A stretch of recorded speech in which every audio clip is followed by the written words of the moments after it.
The death penalty is pretty cool. No, but seriously, the death penalty is one of the oldest punishments to a crime that we know of or that is known.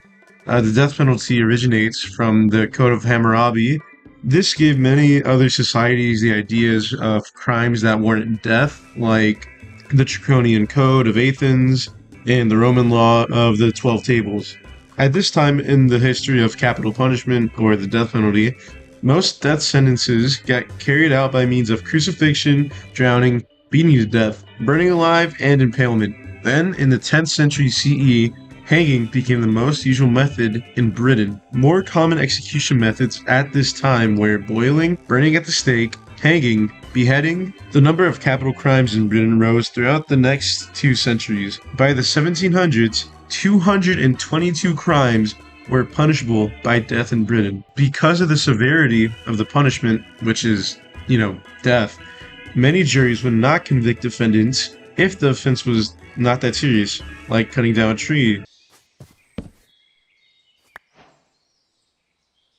or stealing. This led to reforms of Britain's death penalty. From 1823 to 1837, the death penalty was eliminated from over 100 of the 222 crimes punishable by death. When Europe's settlers came to the New World, they brought with them the practice of capital punishment.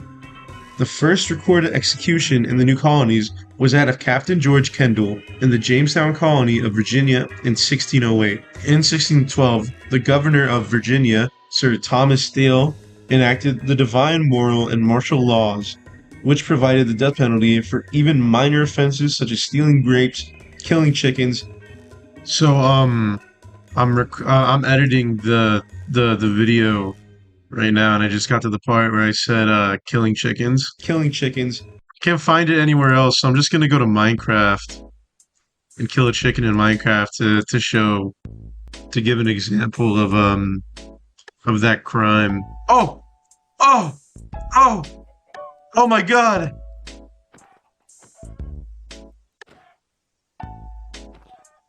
There it is! There it is! It's just that easy. It's just that easy. It's just that easy. It's just that easy. It's just that. In trading with Indians.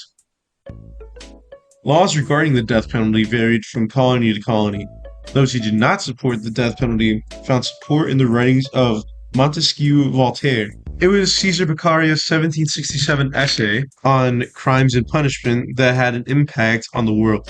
In the essay, he brought up the point that there was no justification for the state's taking of a life. This essay directly influenced the death penalty in Austria and Tuscany. People in America were also influenced, such as Thomas Jefferson, who sought to revise Virginia's death penalty laws and proposed that capital punishment be used only for murder and treason. In the early part of the 19th century, many states reduced their number of capital crimes and built state penitentiaries. In 1834, Pennsylvania became the first state to do executions away from the public eye. By the end of the century, Rhode Island, Wisconsin, Venezuela, Portugal, the Netherlands, Costa Rica, Brazil, and Ecuador would abolish the death penalty. From 1907 to 1917, 6 states completely outlawed the death penalty, and 3 limited it to rarely committed crimes of treason and first-degree murder of a law enforcement official. But this wouldn't last long, as when the U.S. entered World War I,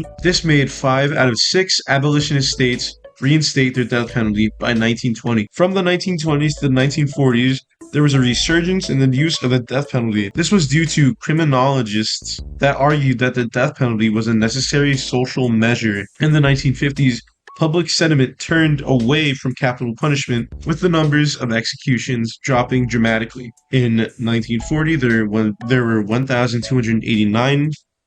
In 1950, there were 715.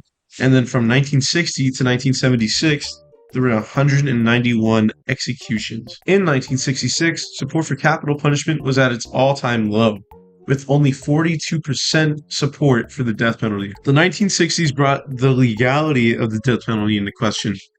In the early 1960s, it was suggested that the death penalty was cruel and unusual punishment, and therefore unconstitutional under the Eighth Amendment. In 1958, the Supreme Court decided in Trout Vidals that the interpretation of the Eighth Amendment contained evolving standard of decency that marked the progress of a maturing society. Abolitionists took the claim that an evolving standard of decency marked the progress of a maturing society. They thought that the death penalty was, something very old and that isn't decent anymore. The core held that the scheme of punishment in the death penalty was cruel and unusual and violated the Eighth Amendment. Thus, on June 29th, 1972, the Supreme Court effectively voided 40 death penalty statutes, thereby commuting the sentences of 629 death row inmates around the world and suspending the death penalty because existing statutes were no longer valid. People always brought in the question of, is the death penalty really something that we need? Is it something that is morally right? Like, is it fair to take another person's life? And that always comes up. But, it's whatever, I guess. So from June 29th, 1972 to today, a lot of people have stopped using the death penalty. Like, a lot of people. Except for Texas! Texas! Yeah! Texas! Actually, matter of fact, here's an interesting, here's an interesting little thing, little fact, right? So, January 17th, 1997, that year, Oklahoma became the first state to adopt lethal injection! Woo! Well, yeah, 1977! Whoa! But it would, 5 years later, then it would get the first guy, and that was Charles Brooks. He was the first guy to ever get killed by lethal injection, ever. Don't fact check that. But, so, basically, after World War II, people were like, man, this is kind of bad, They're like, don't really see why we should just kill people if we're trying to reform them in jail. So, which I get that, but whatever. But as of December 2020, 144 countries are abolitionist in law or practice. So, that means that they don't use it too much. Or they don't use the death penalty whatsoever. Leaving just 55 countries active in the use of the death penalty.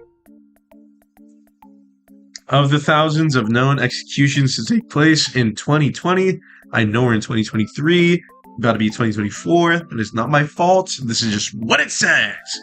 But, of the thousands of known executions to take place in 2020, most were carried out by China, Iran, Egypt, Iraq, Saudi Arabia, and guess who? USA! USA! USA! God, I love this country.